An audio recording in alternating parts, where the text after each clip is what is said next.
Congregation, congregation. Boy, boy, boy, boy.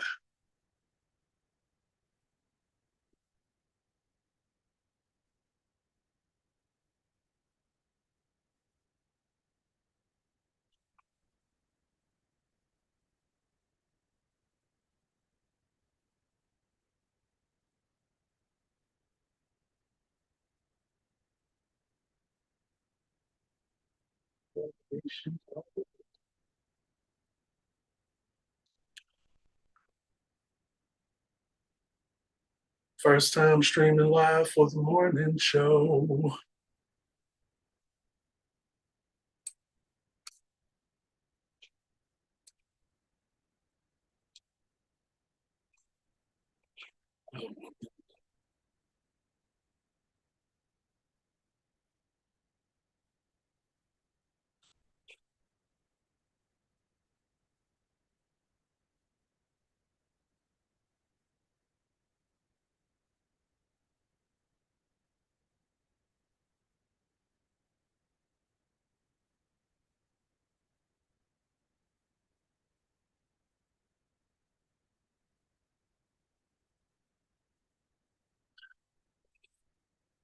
So, congregation, congregation, welcome, welcome. First I Refuse podcast morning show.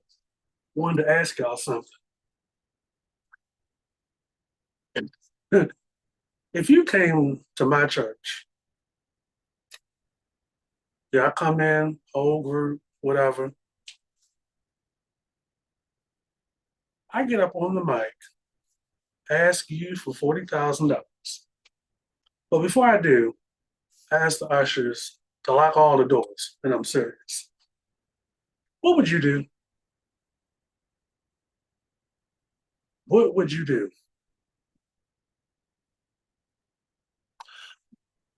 Warren Sapp up there looking like the janitor. I would exit stage left, going about my African American business, and then that'd be the last you hear from me. I want to know, how do we get to this point? Like, we done went through the era of the mega church, we done went through the era of the bedside Baptist, minister the Creflo Dollar era, got the 1-800 number telling us to donate, charitable donations. Here we are now that we have gospel singers, some of which are preachers and ministers and pastors in real life, coming down to the church every once in a while trying to get money from us. In this economy, in the shadow of the president trying to dismantle the DOE, right? Which I say every time on this podcast, we are 0 days without nonsense. The administration is made up of celebrities. But understand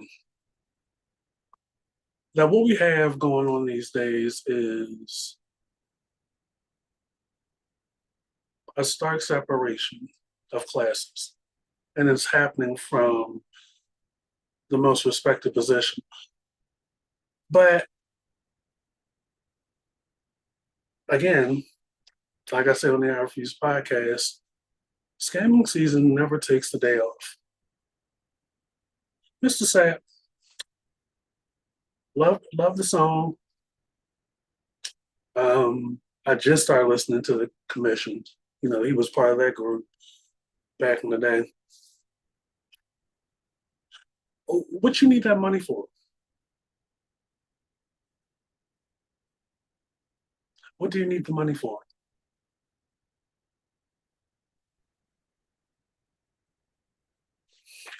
Let's go closer. What do you need the money for?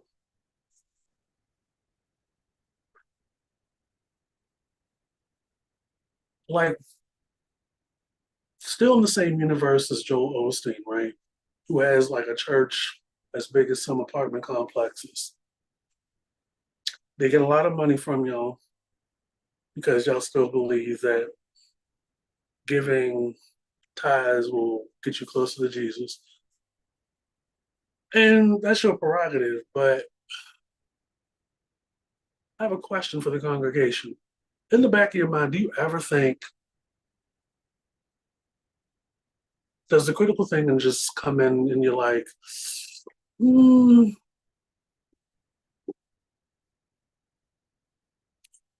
what's going on? Like, I can read the Bible at home and be fine that way. And another question is celebrities and the church, the artists from The Purpose.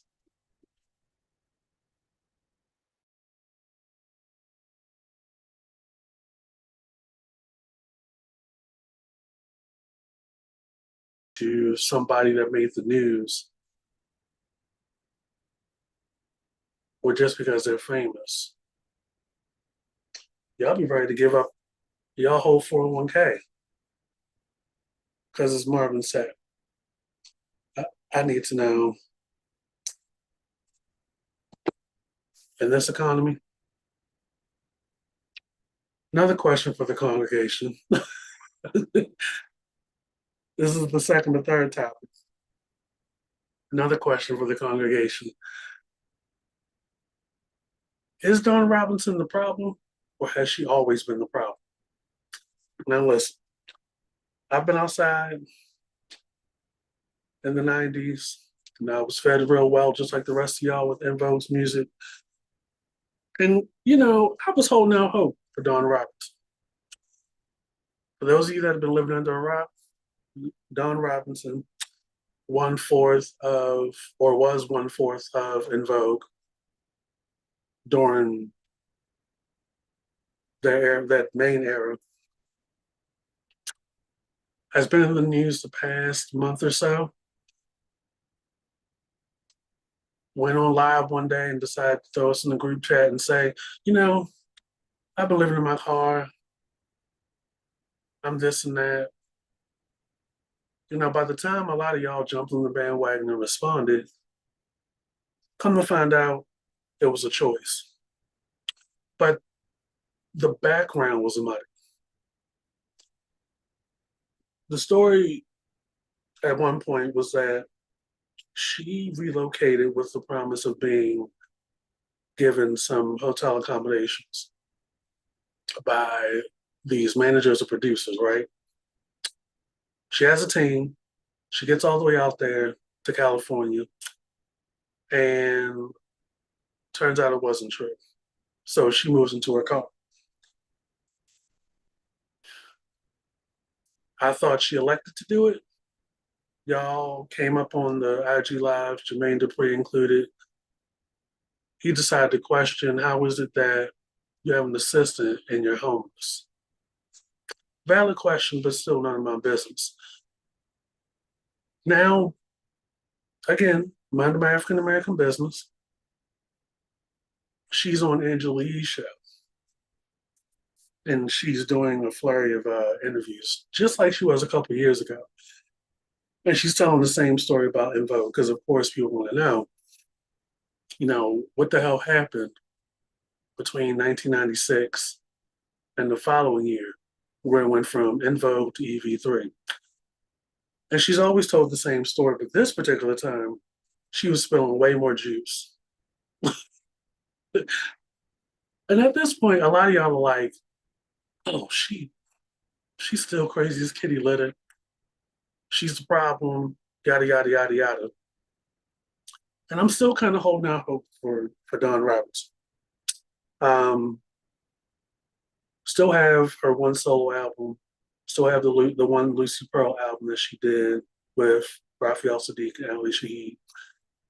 Have the first two En Vogue albums, the only ones that really matter, because it's just not the same without Dawn. And the hits reflect that, right? Always wanted to know,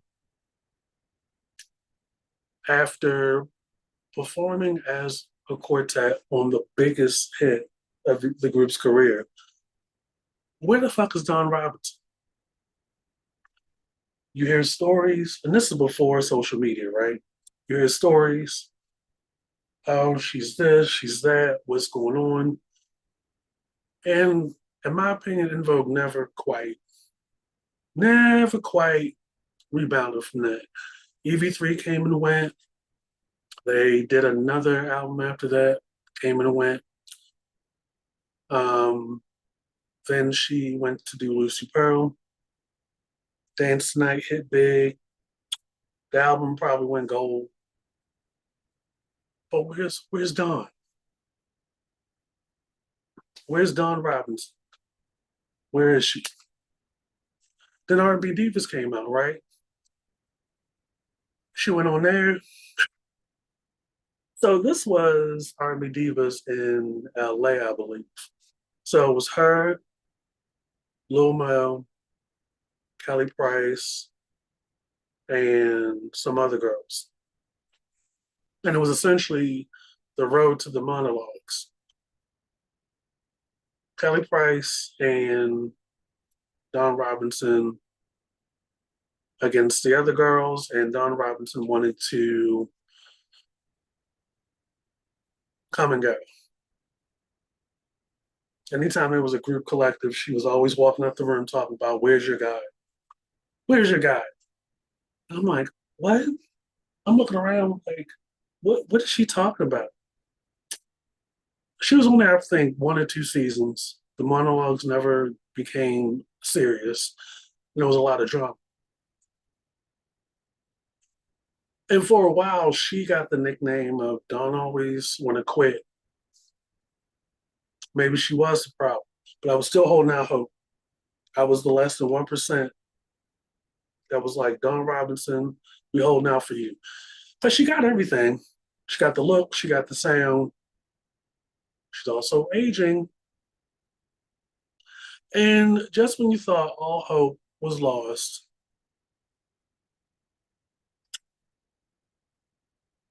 probably, it was before R&B Divas. No, they did reunite the original 4 members to take part in Alicia Keys' performance at the BET Awards. The perfect time to reunite officially, work out any money or contract issues, and get through any kind of trust issues. Because as we saw with SWV, through their first reality show, what led to their breakup in '98, Coco didn't really trust Taj too much. And it lingered for years, but they figured it out. It was so dumb. Because why are we addressing stupid shit in our 40s? But they worked it out. SWV, if SWV can get back together, do 2 albums, 2 reality shows, revamp their live shows to where they're dancing, still performing the old material because that's what we love. Why can't we get the original En Vogue back? But EV3 got back together, and it was Cindy, Terry, and Rona for a while, which I think is still that way now. But even Maxine came back. And a lot of y'all on the sidelines are like, maybe it is Dawn. She's sounding in these interviews like she's difficult. If Maxine can come back and it's 3/4 En Vogue, she realized I'm making better money as part of the En Vogue name, being part of En Vogue, we're getting more. So that I split it 4 ways. I can make it work. Dawn, you homeless. Why can't you make it work? It can go one of 2 ways, right? It can go, Dawn could be like, I'm going to tell my story, go on this tour, put a memoir together, and it could possibly sell like hotcakes. Why she didn't do this 5 or 10 years ago when she was on TV beats me. But Don Robinson has lived quite a life outside the camera. There was some stuff that came out with that marriage to that first man when she had the reality show when they were sleeping on the mattress with roaches and whatnot. You know, allegedly survived domestic violence, survived industry politics, being a woman and being the only woman in a trio, and the household name in the trio feels some kind of way that the woman's getting the attention. She touched on that on the Angela Yee show. And I'm like, is that what caused you to leave? Instead of maximizing? Like, you have all this wisdom now, but it's like you can apply that then, where it's like every group that has a female lead singer, and she named quite a few groups that had female lead singers, they could have benefited from this and really ran with this for as long as they wanted to, instead of letting their egos get the best of them. And I'm sure they do some stuff on the side off of the name of being, No Doubt or Sade or anything like that. But the male ego, so sensitive, so sensitive. So, she could definitely, I hope she's making a nice coin off of these interviews. It doesn't look like she's homeless during the call. It looks like she's in somebody's mudroom. But at the end of the day, she we shouldn't be ready to put her in the same category as a Jaguar Wright or a Tokyo Tony, because y'all really want to know what happened at the end of the day. And she tells you. And it's like, was Don Robinson the problem? Or was it the label and the group? Even though Terry was the first one to take up the opportunity to do a solo record, the rest of the members of En Vogue supported her. But also their loyalty to Terry, not recording without her, not pursuing the next album or new material without her, literally letting her do her thing with a budget, with the support of the label for like 4 to 6 months. Now the album and the single didn't really go anywhere unless you were on BET at the time. You really didn't get a whole lot as far as numbers and these big budgets and everything that you do now. But if you had BET back in the day and you had Midnight Love, they played the fuck out of that one Terry Ellis music video and song. Just saying. So she talks about that. And she goes into some other details. So when time came, when Terry had her time in the sun and the spotlight on her own, and it was time for the group to kind of figure some stuff out, it just, there was some division that, Terry was dating one of their producers. The label, Sylvia, wasn't giving the same energy to the other girls. And Dawn went down the line about the members in response to whatever. Cindy is just there. Terry throws the stone and pretends like she doesn't know what's going on. She's really giving y'all a lot, but it goes over y'all's head. And I remember that after the divide, it was Terry and Cindy on one side and Maxine and Dawn on the other. And I think Maxine and Dawn tried to do something, but Cindy and Terry had trademark over the name. Now you got to keep in mind, like so many other groups, particularly like TLC and like the group like Tony Braxton, the singer, they sign those contracts with the producers, with the label, and that can get a little money when you hit big. And you know, the first contract is you are locked in with not expecting to sell as much. So your percentages and your royalty rate is smaller. But when you do hit big, you're locked into a particular rate that's not that much. And then all that money that's spent on you, you have to pay back. And unless you're writing most of the material, particularly the singles that hit big, you're not going to make a whole lot of money. And even then, you still have to split it with the producers. In this case, Foster and McElroy, I think his name is. On top of that, one of the members is dating one of the producers. So there's possibly favoritism there. And the label loves it. The material is great.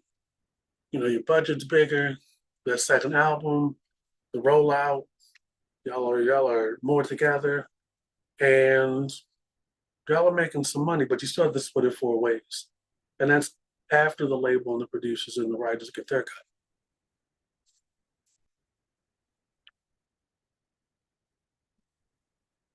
And if you were in that position, you would be like Dawn too, like, wait. Here it is. We put out two multi-platinum albums. We have placed at least 5 to 8 songs on the Billboard chart. We just put out an EP. We just put out the biggest hit of our career from the Set It Off soundtrack, for which I'm singing the lead, and our money's still funny.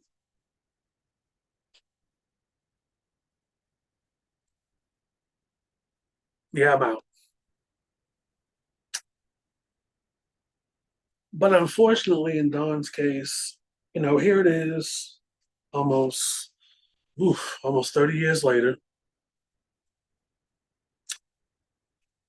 and this is where we are. Now, a lot of us could say the pride before the fall, but I think now more than ever, if Dawn's going to talk as much as she's been talking, she should start a YouTube channel and monetize the juice. You don't have to give a whole lot. You can really just expound on one line of an experience and really like do some numbers. Sure, going on Angela Yee, that's cute, but you know, she's been talking for a minute and we want to know. We know who you are.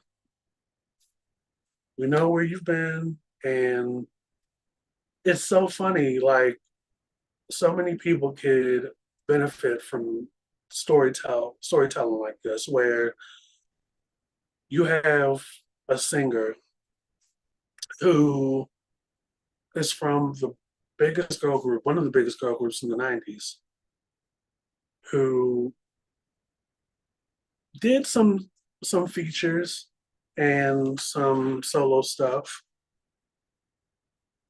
Definitely had all the goods to really like make it. And you have a story to tell as somebody that's from two groups. You can definitely spill some tea on Raphael Sadiq, but she should like. This is my idea. She should formulate it in like a blind item, right? You can do so many blind items, like get around libel and defamation, and really tell us what it was like inside Lucy Pearl.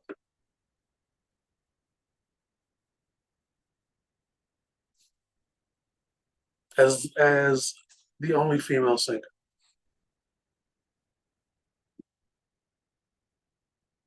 Sure, you're gonna get some haters that are doing less, and people that are saying, "Oh well, she was a difficult one."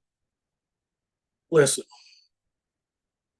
if you're pulling in multi-platinum albums, singles, making all this money for the record label, and getting paid a wage like you were dipping the Popeyes chicken, you'd be like, "Hold up, what's going on?" And the other girls who you formed the group with, you put in your work as much as they have, are acting funny. Probably before the fall, maybe, and maybe they could work it out. Because the biggest thing right now is that a lot of the groups from the '90s are reuniting. I just saw changes, changing faces, which is one of my favorite duos or groups from the '90s. Reuniting, doing shows and stuff. Joe is still doing his material, and it's not like a stadium or an arena, but it's an audience, and they're getting paid, and you get a lot of these multi-act bills where it's like groups and solo singers from the '80s and the '90s on one bill together, go on the road for about 4 to 6 months, and get their bills paid, keep the lights on. I mean, if you are limited at this point in your life by your former life, at some point you gotta be like, look, I'm a singer. Most, if not all, my material, the best of, is with these three other girls. So I need to figure this shit out.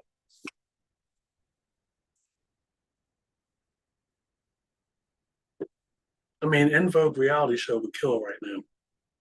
You know, I'm sure Cindy was keeping it as best as she could together while being a married woman, but she's not married anymore. They divorced. I don't know if Terry's still with the one producer. I don't know if Maxine's still married, but look, it people are dying out here real young. Y'all still look good. Y'all are like late 50s, early 60s, still looking good. Time is short. You know, Tony just lost a member um, to bladder cancer.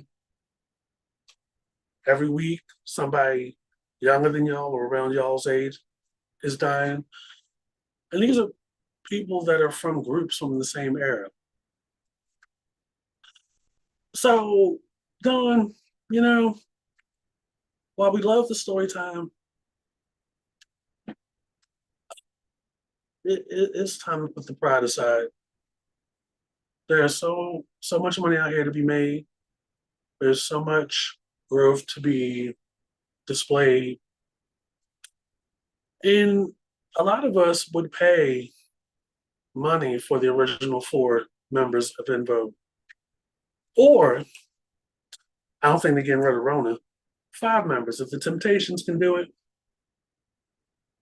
En Vogue, En Vogue 5 can do it.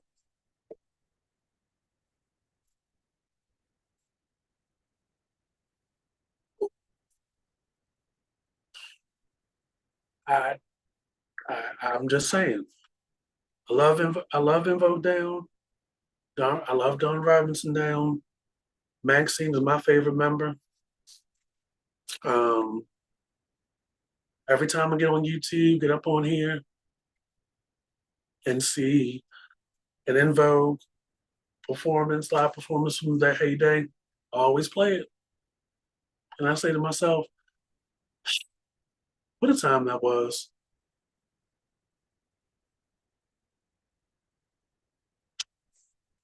Oh, I feel like I haven't introduced myself. Oh, Mr. Fox, I Refuse podcast. Welcome to the morning show. I'm like this over here. I'm like this on the podcast, wherever you get your podcasts, Apple, Spotify, iHeart, Overcast, Google Cast, all the casts. Link in the bio, um, down here somewhere. Um, 0 Days Without Nonsense.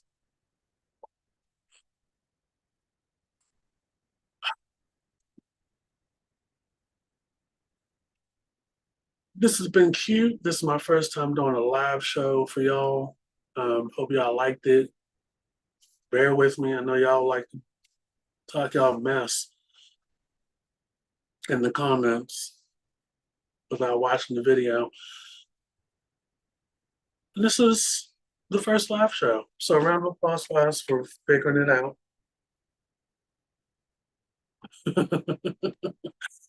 What else is going on, y'all? What else is going on? Trying to think. Something we haven't covered. Yeah, we already covered Warren Sapp, covered in Vogue and Dawn Robinson. We really want her to get a gig, get back with the girls, get the coin, get the nice coin while it's still available. If it's not going to be the high taxes that'll get us, it'll definitely be the ticket prices for the more current relevant acts. Like the nerve of y'all to tour every damn year, knowing you don't need the money. That's what's killing me. Like she always doing this around tax season. Like read the room. I should have been got my state weeks ago. But this man down here trying to sever stuff and holding up the backlog and getting the powers that be like up to their neck of minutia. I might not get that refund until my birthday. I fucked around last time and had to remail my shit in after I e-filed last year. I'm like, see what's going on. But Gaga is about to go on tour. It starts in June or July. That might be enough time for us to file a loan against her retirement. Probably donate enough blood at the Red Cross. Hopefully, save some babies. Probably complete a round of GoFundMe's. It's enough time, right? Um, but Giselle, love you down, girl. Loved you down since the late '90s. Well, Star Search, we keeping it about when it was girls' time. I don't think I don't think enough people are clocked into Cowboy Carter to warrant a full-fledged tour, but also these ticket prices. You know, every 3 months, people complain about the high Ticketmaster fees, which Ticketmaster don't give a fuck. But every 3 months, y'all come at the artist next about the ticket prices when you know it's a third party that's responsible, really, all them damn fees. And then y'all are first to report low ticket sales. Well, she may not do a full year tour for 2 years. I mean, people are still used to seeing visuals, and she hasn't given us visuals in 4 or 5 years, longer than that.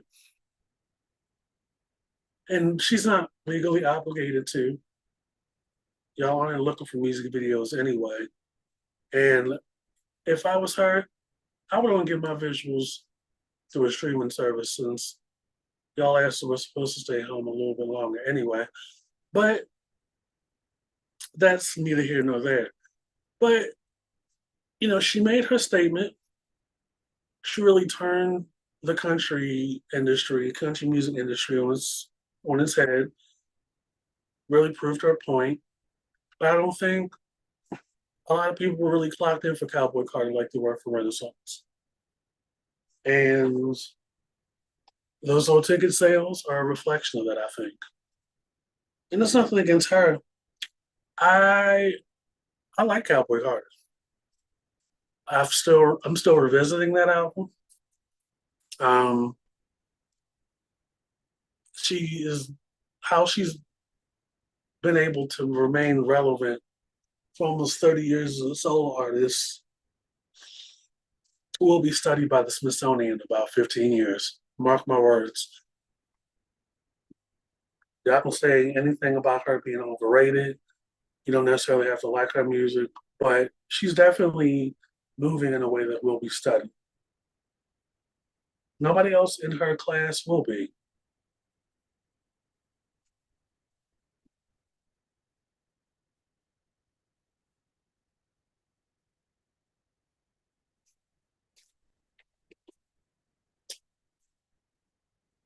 But y'all keep crashing over the Ticketmaster and the prices in this economy. Before we get up out of here, please stop going to other people's country and crashing out over the price of pineapples. Please stop going to these other countries and crashing out over the price of anything, really. Um, please stop pretending on Twitter or social media that you're some travel bourgeoisie when the most you've ever done is pay for a group Airbnb just to sit at the pool bar eating frozen waffles with a bunch of other people. You could literally do that at the community pool. No tea, no shade, but like there is definitely more to world travel. And I love seeing people that actually do it up. Like the train rides through Europe, really getting out and moving around and seeing more of other countries. A weekend in Mexico is cool. Um, I would probably do a week in South America, Argentina, Brazil, maybe. Um, I hear Seoul is really kicking right now. Um, it maybe parts of China is where it's at. Definitely, if you're a freak in the sheets, that's what I heard. But if you're on one of those longboards in the ocean and you are crashing out on these people's beach over the price of pineapples, this is how you get barred from countries. Like I couldn't imagine getting through the terminal, getting out of the country, going to another place where the water's clean, the beach is clean, the views are nice, and you throw in a temper tantrum, crashing out over the price of pineapples.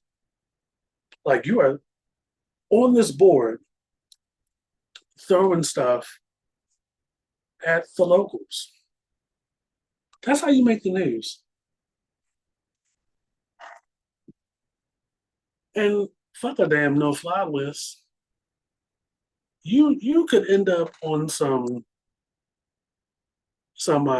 facing some crime, some real fees and crime charges and stuff like that. Mind you, other countries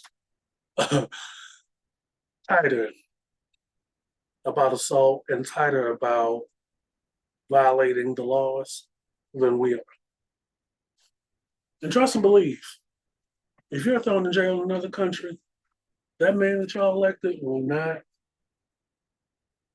show leniency, will not put in for you.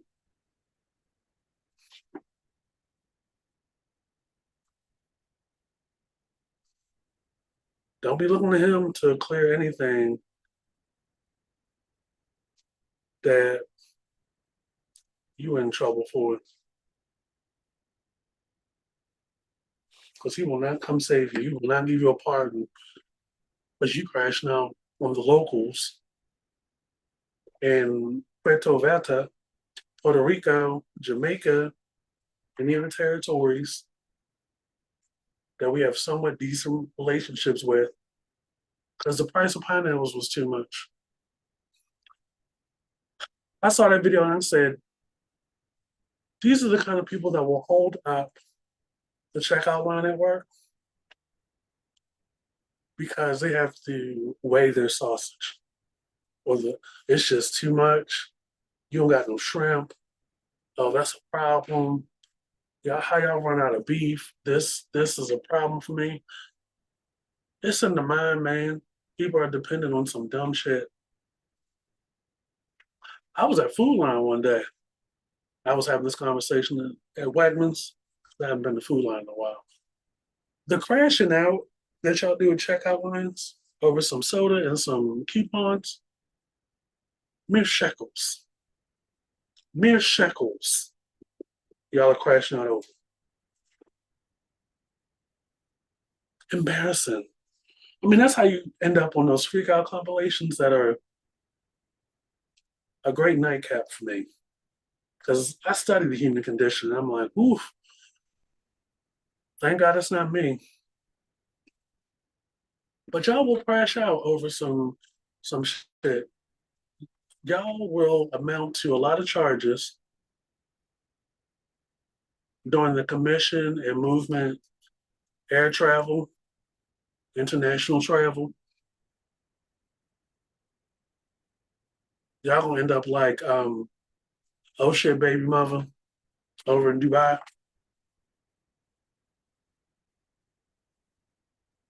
Because y'all really have romanticized these other countries. You can't move the same way over here that you can over there.